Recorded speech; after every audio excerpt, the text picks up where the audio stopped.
नमस्कार दोस्तों, स्वागत करता हूं आपका मेरे यूट्यूब चैनल द नीव फाउंडेशन पर। तो जैसा कि हमने जो अभी कंटिन्यू किए हुए हैं रेलवे ग्रुप डी का ये सेट पेपर हम जो है इसे अभी मतलब जो है कंप्लीट कर रहे हैं, राइट। इससे पहले हमने जो है केमिस्ट्री का सेट पेपर दिया हुआ है, वो कंप्लीट करें। और बायोलॉजी का, जीव विज्ञान का जो है आज हम करेंगे। ये सारे क्वेश्चन रहेंगे, प्रीवियस ईयर क्वेश्चंस रहेंगे, ओके। और जैसा कि आपने अभी देखा होगा कि ग्रुप डी के एग्ज़ाम डेट जो है आ चुकी है ना। तो रिक्वेस्ट रहेगी अब आप जो है बेहतर तरह से तैयारी करें, ठीक है जी। चलिए नेक्स्ट हम स्टार्ट करते हैं आज का टॉपिक, जो कि बायोलॉजी के क्वेश्चंस रहेंगे, प्रीवियस ईयर क्वेश्चंस रहेंगे, ठीक है।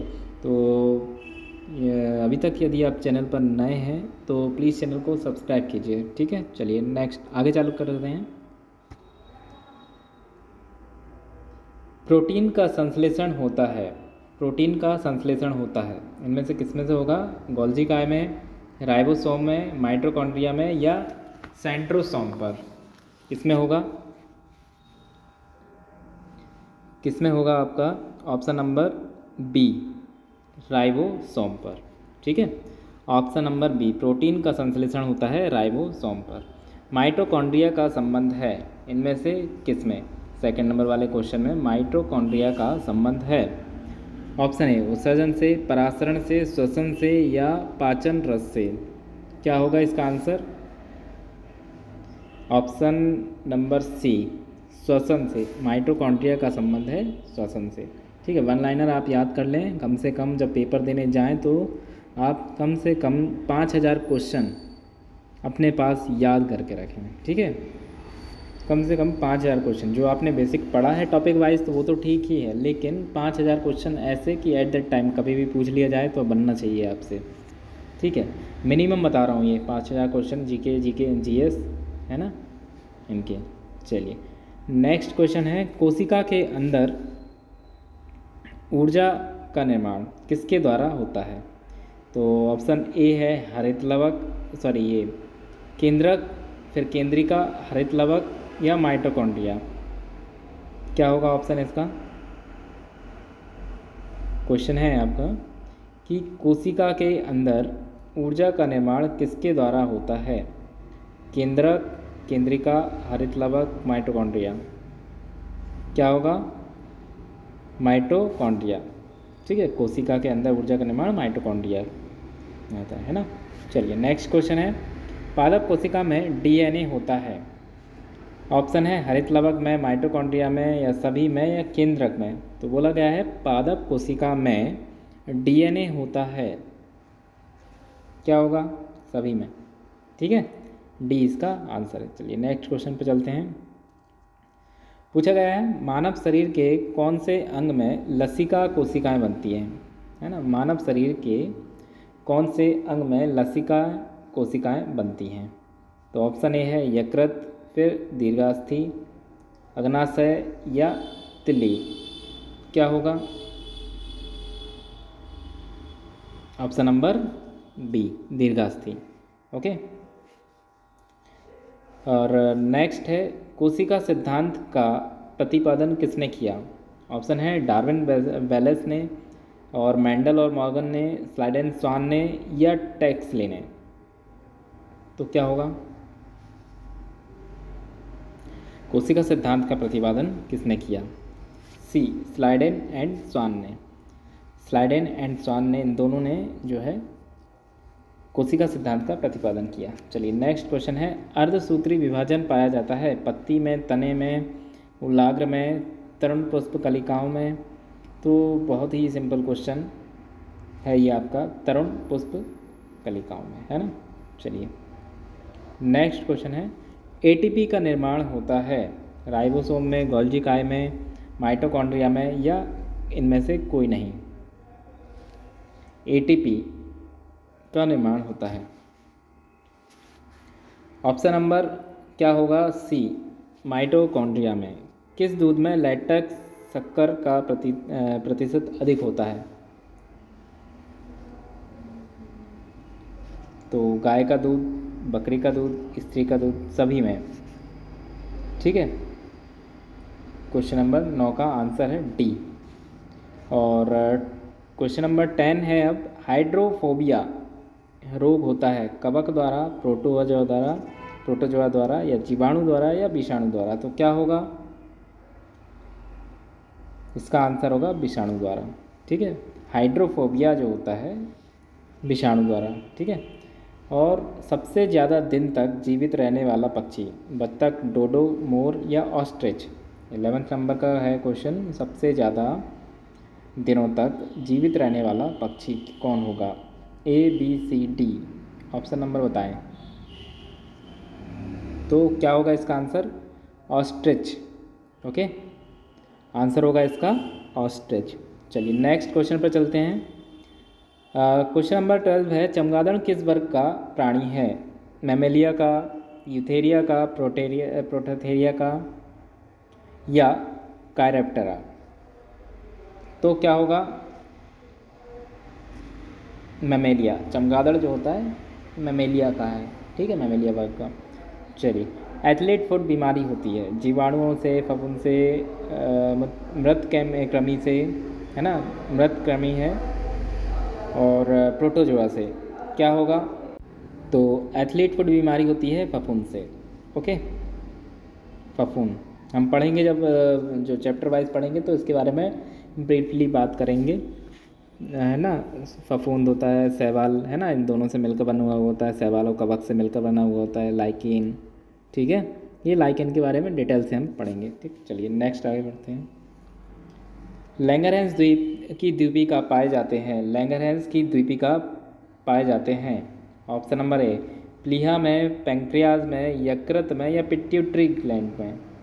बताइए, इनमें से लैंगरहैंस की द्वीपिका पाए जाते हैं कहाँ पाए जाते हैं? प्लीहा में, पैंक्रियाज में, यकृत में या पिट्यूटरी ग्लैंड में। क्या होगा इसका answer? Option number B, pancreas में। ठीक है, रुधिर परिसंचरण तंत्र की खोज करने वाले प्रथम वैज्ञानिक हैं? विलियम हार्वे, रॉबर्ट हुक या ब्राउन या एंड्रियास विसेलस। क्या होगा?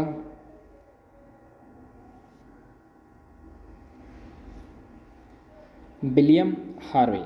ओके, रुधिर परिसंचरण तंत्र बोला जा रहा है, ब्लड सर्कुलेशन तंत्र होता है ना वो। ठीक है, तो विलियम हार्वे। और क्वेश्चन नंबर 17, विषाणु की खोज किसने की थी? विषाणु, हेल्डेन ने, हैक्सले ने या इवानोवास्की ने या एपिडॉल्स्क ने। किसने किया होता? Question number 17, इवानोवास्की।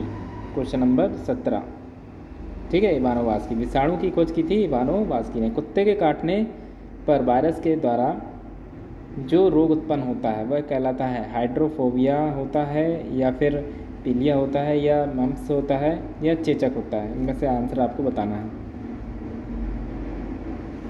तो हाइड्रोफोबिया। ओके, तो क्या होगा इसका आंसर? इसका आंसर होगा कुत्ते के काटने पर वायरस के द्वारा जो रोग उत्पन्न होता है उसे कहलाता है हाइड्रोफोबिया। ठीक है, अब नेक्स्ट क्वेश्चन पर हम चलते हैं। नेक्स्ट क्वेश्चन है, जीवाणु की खोज सर्वप्रथम किसने की थी? जीवाणु की खोज सर्वप्रथम किसने की थी? ऑप्शन है आपके पास, Leeuwenhoek, Robert Hooke, Louis Pasteur या रॉबर्ट कॉर्क ने की थी। तो इन चारों में से आपको बताना होगा जीवाणु की खोज की सर्वप्रथम खोज किसने की थी? Leeuwenhoek, Robert hook, Robert cork या लुई पास्चर। इनमें से किसने की थी?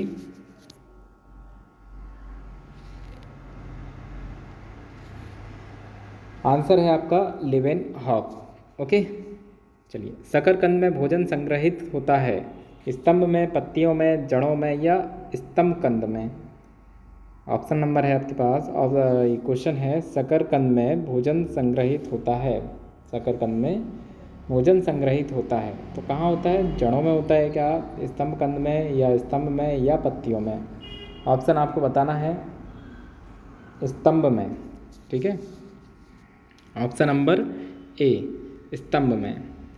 और हल्दी के पौधे का खाने योग्य हिस्सा कौन सा होता है?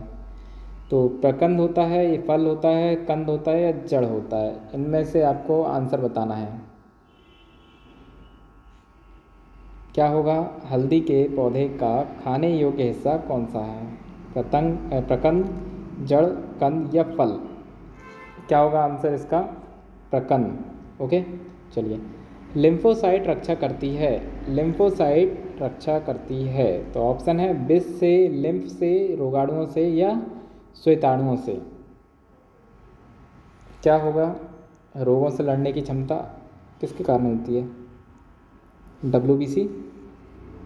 ठीक है, ये पूरा ब्रीफली हम पढ़ाएंगे। ओके, तो ऑप्शन नंबर होता है अभी रोगाणुओं से। आपातकालीन ग्रंथि है, एड्रिनल ही है, ठीक है, इसी को बोलते हैं। चलिए, आपातकालीन ग्रंथि है, तो option number A, option number B, C या डी? तो इसका ऑप्शन होगा एड्रिनल। इसको लड़ो उड़ो भी कहते हैं, ऐसा मतलब एक है, इसको जब पढ़ाएंगे एड्रिनल, ठीक है, इसका निक नेम कहते हैं इसे। ठीक है, पैलेग्रा रोग किस पोषक पदार्थ की लगातार कमी से होता है? नियासिन की कमी से, थायमिन की कमी से, एस्कॉर्बिक से या cyanocobalamin? Ascorbic vitamin C, cyanocobalamin B12 मतलब B12, niacin B7, thiamine B1। ठीक है, तो इनमें से कौन सा होता है? 24 का नियासिन। ठीक है, अब पैलेग्रा रोग किस पोषक पदार्थ की लगातार कमी से होता है? अरे रिपीट हो गया ये। ठीक है, इसका आंसर होगा नियासिन। चलिए, मानव शरीर में मास्टर ग्रंथि कहलाती है, मानव शरीर में मास्टर ग्रंथि कहलाती है पिट्यूटरी ग्रंथि या थाइमस या थायराइड या पैराथायराइड? इनमें से कौन सा होगा आपको बताना है। ऑप्शन नंबर ए, पिट्यूटरी ग्रंथि। रक्त कब्रगाह किसे कहते हैं? स्प्लीन, प्लीहा, यकृत, लाल अस्थिमज्जा या फेफड़ा? इनमें से चारों में से कौन सा ऑप्शन होगा? तो ऑप्शन नंबर ए, प्लीहा। ओके, चलिए, आज के लिए इतना ही। यदि आप चैनल पर न्यू हैं अभी तक, तो चैनल को सब्सक्राइब कीजिए और वीडियो को लाइक कीजिए, ताकि मैं और भी इस तरह के वीडियो आपको प्रोवाइड कराते रहूं। ओके, चलिए, थैंक यू।